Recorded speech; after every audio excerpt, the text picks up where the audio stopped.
வணக்கங்க.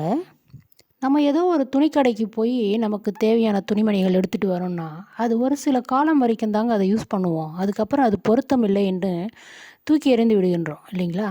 அதுபோல தாங்க இன்றைய காலகட்டத்தில் வாழ்க்கை துணையை இது பொருத்தமாக இருக்கும் அப்படின்னு நினைத்து வாழ்ந்து கொண்டிருக்கிறார்கள். ஒரு சில மனக்கசப்பு காரணமாக வாழ்க்கை துணையை கூட இந்த பொருத்தமில்லாத ஆடைகளை எப்படி நாம தூக்கி எறிகிறோமோ, அதுபோல வாழ்க்கை துணையையும் தூக்கி எறிந்து விடுகிறார்கள். இதனால் பாதிக்கப்படுறது யாருன்னு நினைக்கிறீங்க? அந்த இருவருமா? கண்டிப்பா கிடையாதுங்க.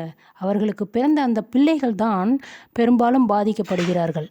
இது போன்று பிள்ளைகள் வளர்வதால் தான் சமூகத்தில் சீர்கேடுகள் ஏற்படுகின்றது அப்படின்னு நான் நினைக்கிறேங்க. அதனால இது போன்ற மனமுறிவு ஏற்பட்டாலும் பிள்ளைகளுக்காக பொறுத்துக்கொண்டு வாழ வேண்டும் அப்படின்றது என்னுடைய கருத்துங்க. உண்மைனா சப்ஸ்கிரைப் பண்ணுங்க. பிடிச்சிருந்தா கமெண்ட் பண்ணுங்க, லைக் பண்ணுங்க. நன்றிங்க.